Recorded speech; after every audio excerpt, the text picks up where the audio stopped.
السلام عليكم ورحمة الله.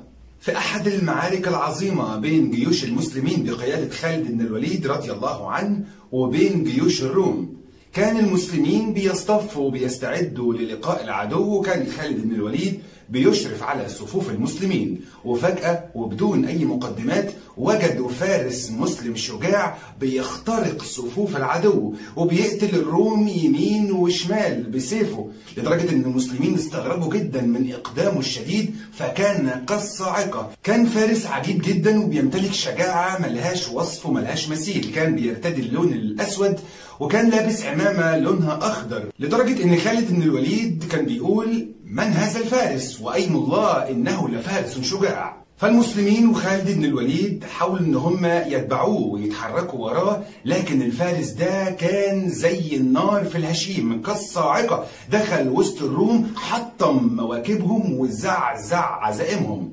وبسبب شجاعته الغريبة وسرعته القوية ما قدرش المسلمين ولا خالد بن الوليد انهم يلحقوه، فغاب وسط جنود الروم، وبعد فترة خرج وهدومه كلها كانت ملطخة بالدماء، دماء الروم المشركين. والمسلمين كلهم بيتساءلوا: من هذا الفارس الشجاع؟ أول مرة يشوف الإقدام والشجاعة دي. لكن الفارس الشجاع ده لم يعبأ بحياته ولم يهتم بأي شيء، وأخذ جولة أخرى ورمى نفسه وسط المشركين الروم، وكان بيقتل فيهم وغاب مرة أخرى وسطيهم، لدرجة أنه وضع نفسه في المهلكة. دخل لوحده بدون أي مساعدة من المسلمين، لم ينتظر قدوم صفوف المسلمين علشان حتى تساعده أو تكون جنبه، لدرجة أن أحد الصحابة اسمه رافع ابن عميرة كان بيقول: ليس هذا الفارس الملثم إلا خالد بن الوليد. يعني هو مش متصور ولا متخيل إن في حد من المسلمين يقدر يكون بالشجاعة دي إلا خالد بن الوليد. لكن بعد شوية وهو في المعركة بيبص يمينه لقى خالد بن الوليد جنبه، فاندهش جدا رافع وكان عايز يعرف مين الفارس الشجاع ده، فنده عليه وقال له: من أنت أيها الفارس الملثم؟ اكشف لنا عن وجهك. فرد عليه خالد بن الوليد وقال له: والله لقد أعجبني ذلك الفارس بشجاعته. فرافع ابن عميرة بيقول له: يا أمير، إنه منغمس في الروم لا يكترث لحياته. ساعتها خالد بن الوليد بدأ يشجع المسلمين ويقول لهم: يا معاشر المسلمين، هيا بنا نساعد الحامي عن الدين، وارفعوا الأعنة وقوموا الأسنة. تخيل كل جيش المسلمين مش عارف يلحق الفارس العظيم، كان كالشعلة كالنار كالصاعقة. كل ما الروم يحاولوا انهم يقتلوه او ييجوا حتى جنبه كان بيهجم عليهم وبيستخدم اسلوب الكر والفر، لا يبالي باي شيء. فتعجب المسلمين: من هذا الفارس الشجاع؟ وندهوا عليه اكتر من مره وقالوا له: من انت ايها الفارس؟ اكشف لنا عن لثامك حتى نستطيع التعرف عليك. لكن الفارس ده ما كانش بيرد عليهم. وبعد الجولة الأولى ما انتهت من المعركة وبدأ الشجاع الشخص ده إنه يجي لصفوف المسلمين، كل المسلمين بدأوا إنهم يلتفوا حوله وكلهم رايحين له عايزين يعرفوا مين هو. فقال له خالد: أيها الفارس الشجاع، اكشف لنا عن وجهك، انزع لثامك حتى نتعرف عليك.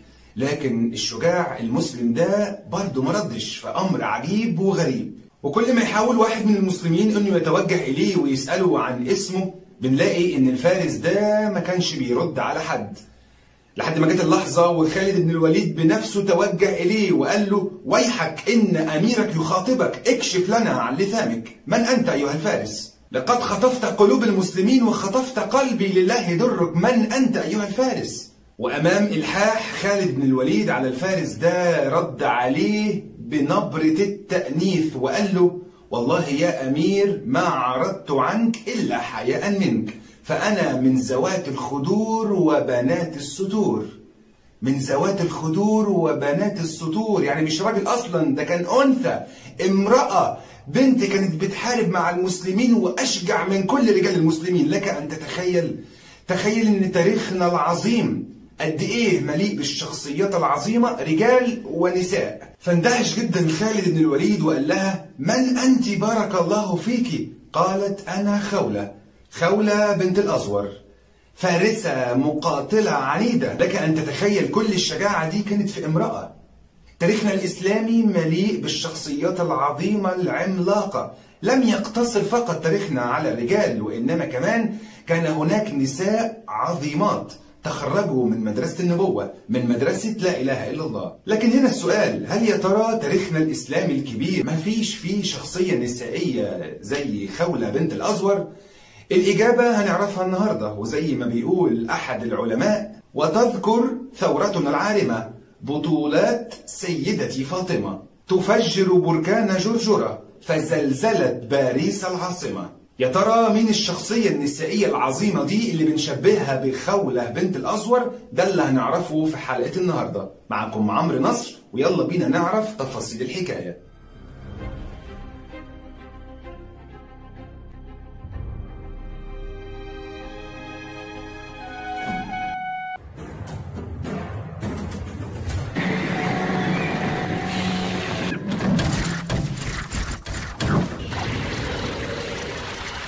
أهلا بكم. مهما تعاقبت الفترات والسنوات بنلاقي دايما هناك شخصيات بتحفر أسمائها في التاريخ. أسمائها دي بتكون مكتوبة من الذهب، دايما بنخلدها في الذاكرة وبنخلدها كمان في أرواحنا، والتاريخ بيقف إجلالا وتعظيما لكل شخص ضحى بحياته علشان أرضه ووطنه ودينه. فما بالك لما تكون الشخصية دي امرأة مسلمة عظيمة، إنها المجاهدة الشريفة الزاهدة العفيفة، مزلزلة الجبال وقاهرة الاحتلال، إنها فاطمة نسومر بنت محمد عيسى المعروفة باسم لالا فاطمة نسومر. المرأة العظيمة دي اللي نبتت في جبال جرجرة، واللي كان معروف عنها التزامها الشديد بالدين الإسلامي. حفظت القرآن الكريم وهي في سن صغيرة، تعلمت الفقه من أخوها ومن أبوها، اتربت تربية صوفية وبنقدر نعتبرها من الباقيات الصالحات. ولدت فاطمة نسومر 1830 في قرية عين الحمام في منطقة ورجة. رباها أبوها تربية إسلامية محافظة، لأنه كان أحد شيوخ الطريقة الرحمانية الصوفية. أطلق عليها المؤرخ الفرنسي لوي ماسيون لقب جون دارك جرجرة، لكنها كانت بترفض اللقب ده وكانت بتفضل لقب خولة بنت الأزور، اللي كانت بتحارب جنبا إلى جنب مع خالد بن الوليد. ظهرت فاطمة نسومر في وقت كانت المقاومة الجزائرية الشعبية على أشدها ضد المستعمر والاحتلال الفرنسي، اللي كان لا يحترم الإنسانية ولا الدين. وكانت فاطمة نسومر عندها من مقومات القيادة والزعامة والريادة إنها تؤثر في اللي حواليها، وقدرت إنها تجمع عدد لا بأس به من المجاهدين المسلمين، لكن طبعا أعدادهم كانت بسيطة بالمقارنة بأعداد الاحتلال الفرنسي، بالإضافة إن أسلحتهم كانت ضعيفة، لكن تكمن قوتهم في إيمانهم. وقدرت فاطمة نسومر إنها تكون تحالف للمقاومة بينها وبين الشريف بوبغلة المجاهد العظيم، وقدروا هما الاثنين يكبدوا الجيش الفرنسي أعظم الخسائر. وقدرت فاطمة نسومر إنها تحرر منطقة القبائل من الخضوع للاحتلال الفرنسي، وحاول الفرنسيين أكثر من مرة إنهم يدخلوا منطقة القبائل في الجزائر لكن بدون أي جدوى. لكن في أحد المعارك أصيب المجاهد بوبغلة وما قدرش إنه يكمل جهاده وكفاحه، لكن قدرت فاطمة نسومر إنها تعتني بيه وبنفس الوقت تقود المقاومة بمفردها، امرأة من أعظم النساء. وقدرت إنها تقود معركة حاسمة 1854 وتحرر منطقة جرجرة من الاحتلال الفرنسي، لدرجة إن الفرنسيين كانوا مندهشين إزاي بجيشهم الكبير والعظيم والأسلحة اللي كانت معاهم إنهم ينهزموا أمام مجموعة صغيرة بأسلحة متواضعة وتقودهم امرأة، لكنهم كانوا يجهلون إنها امرأة ليست كباقي النساء. لم تكن فاطمة نسومر إلا فضلا من الله خصها زي ما أخص عباده من المخلصين لدينهم وأهلهم وأوطانهم. كان عندها إيمان عميق وثبات على المبدأ وحكمة في القيادة، وبسبب سيرتها الطيبة وزعامتها الحكيمة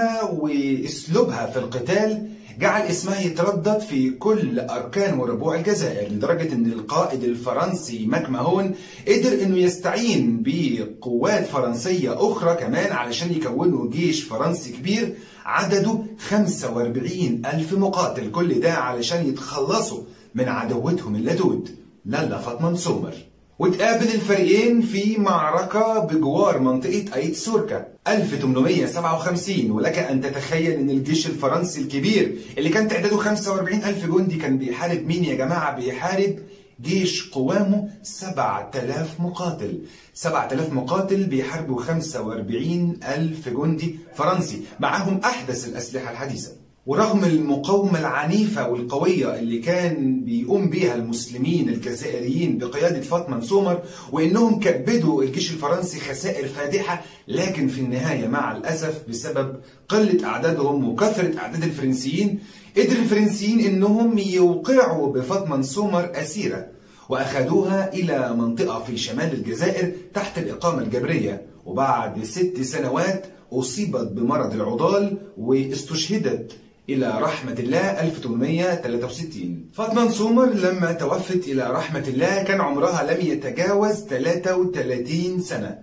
تخيل امرأة توفيت في مرحلة الشباب، عمر الشباب، لكن أفنت عمرها كله وضحت بحياتها في سبيل وطنها وإيمانها بربها. وفي سنة 1995 تم نقل رفات جسدها الطاهر العفيف إلى مربع الشهداء، وأصبحت الزاوية بتاعتها مزار سياحي لكل الناس من جميع أنحاء الجزائر. وطبعا تخليدا لذكرى البطلة العظيمة الشهيدة القوية الفارسة المقاتلة المجاهدة، تم تخليد ذكراها في العديد من الشوارع والميادين. وكمان إحدى السفن الجزائرية اللي بتنقل الغاز أطلقوا عليها اسم لالا فاطمة نسومر.